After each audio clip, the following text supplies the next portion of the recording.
शंभू कुमार जी। राधे राधे। कुमार जी, आप कह रहे हैं कि आप सैनिक हैं। कुमार जी कह रहे हैं कि भगवान श्री कृष्ण स्वयं गीता में कर्म ही पूजा है ही कहते हैं। देश के हितार्थ जब हम सैनिक राष्ट्र सेवा में व्यस्त रहते हैं या अपने अन्य कर्मों में तत्परता से संलग्न रहते हैं, तो क्या नाम जप या गुरु सेवा से दूरी हमें भगवत प्राप्ति के लिए बाधक है? हाँ, बिल्कुल। देखो, कर्म योग और कर्म केवल, इसमें अंतर है। कर्म केवल जन्म मरण प्राप्त कराएगा। जैसे आप राष्ट्रीय सेवक हैं, आप युद्ध भूमि में मारे गए तो आपको स्वर्ग मिलेगा, भगवत प्राप्ति नहीं होगी। लेकिन आप राधा राधा करते हुए युद्ध कर रहे हैं और फिर आपका शरीर छूटा तो आपको भगवत प्राप्ति होगी।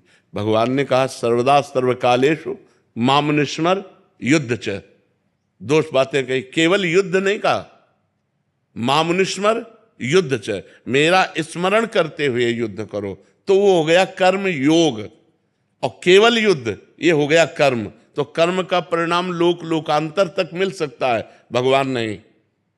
कर्म योग भगवत प्राप्ति कराता है। और कर्म योग तब होगा जब मामनुस्मर युद्ध च, मेरा स्मरण करते हुए युद्ध करो। तो भगवान का स्मरण करते हुए यदि आप राष्ट्र सेवा करते हैं तो ये आपका भजन भगवत प्राप्ति कराएगा। और अगर ऐसे ही मर जाते हैं, मान लो युद्ध में ऐसे मर जाते हैं, तो आपको स्वर्ग की प्राप्ति होगी, ना कि भगवान की प्राप्ति।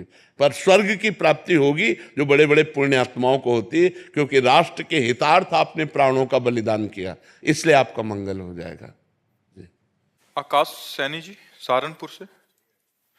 श्री हरिवंश महाराज जी, महाराज जी, राष्ट्रीय सैनिक के रूप में राष्ट्र की सेवा दी है प्रभु ने। गुरुदेव ये कह रहे हैं कि घर से काफी समय दूर रहना पड़ता है। इस अवस्था में ना तो हम विरक्त हैं ना पूर्ण ग्रस्त हैं। कार्य के चलते पूर्ण अष्टयाम सेवा नहीं हो पाती, बस आपके बल से नियम पूर्ण कर लेता हूं। तो ऐसे में महाराज जी हमें भी निकुंज की प्राप्ति हो जाएगी? अभी पीछे वाले बैच में ही एक आर्मी के अधिकारी ने प्रश्न किया था, बिल्कुल ठीक ऐसा ही प्रश्न है। देखो, भगवान की प्राप्ति भगवान के स्मरण से होती है, किसी कर्म से नहीं होती। इसलिए भगवान ने दो बातें कही अर्जुन जी को, मामनुस्मर युद्ध च। अर्जुन, तुम मेरा स्मरण करते हुए युद्ध रूपी पूजा करो।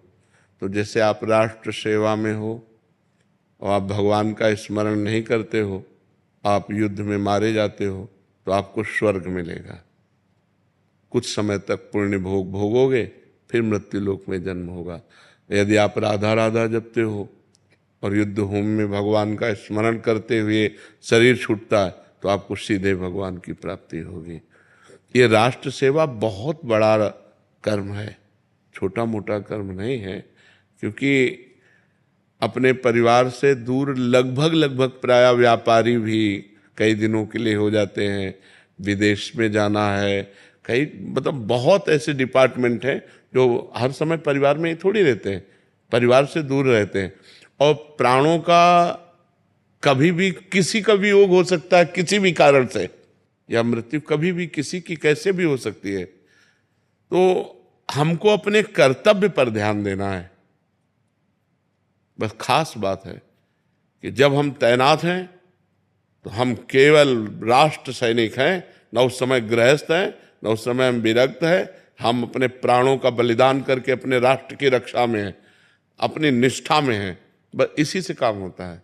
और राधा राधा अंदर जपना है और बाहर से अपने कर्तव्य का पालन करना है। तो जो एक विरक्त सन्यासी को भगवत प्राप्ति होती है, वही एक राष्ट्र सैनिक को भगवत प्राप्ति होगी, या किसी गृहस्थ को भी होगी। यदि वो गृहस्थी में रहते हुए अपने कर्तव्य का पालन करता है और भगवान नाम जप करता है, तो उसे वैसे ही भगवान की प्राप्ति होगी। देखो, बड़े उच्च कोटि के गृहस्थ हुए हैं, जैसे नरसिंह मेहता जी, बेटी थी, बेटा था, पत्नी थी। पीपा जी पत्नी थी, राजा थे। अम्बरीश जी बड़े उच्च कोटि के गृहस्थ हुए हैं। तो क्या वो पत्नी सेवन नहीं करते थे, या भोजन नहीं करते थे, या राजवैभव का, सब बिल्कुल एक गृहस्थ जैसा करते थे, लेकिन धर्म से करते थे और भगवान का स्मरण करते हुए करते थे और भगवान को समर्पित थे। इसी से उनको भगवत प्राप्ति हो गई। तो ऐसा आप भी करें। भगवान को समर्पित हैं, राष्ट्र सेवा में हैं, नाम जप कर रहे हैं। जब घर गए तो भरपूर प्यार परिवार वालों को दिया, और जब तैनात हैं तो राष्ट्र की सेवा के लिए बिल्कुल निर्मोही होकर, राष्ट्र के सामने कुछ नहीं, तो बस फिर भगवत प्राप्ति हो जाएगी। जिन संतों को देख के लगता है अंदर से मन लगता है कि ये जीवन व्यर्थ ना चला। हाँ, ये बहुत बहुत कीमती बात है आपकी, कि मन डरता है कि जीवन व्यर्थ ना चला जाए। बहुत कीमती बात है, और यही आपको भजन कराएगा। यही जो आपके अंदर प्रश्न है कि जीवन कभी व्यर्थ ना चला जाए, ये आपको सच्चे मार्ग में चलाएगा, भजन कराएगा। ये जिसके जीवन में आ गया प्रश्न कि मेरा जीवन व्यर्थ ना चला जाए, वो अच्छी कमाई करके जाएगा यहाँ से। और जो ये कि यार वो तो फिर गलत मार्ग में चला जाएगा। बहुत अच्छी आपके ऊपर भगवान की कृपा है, जो आपकी बुद्धि ठीक है जी।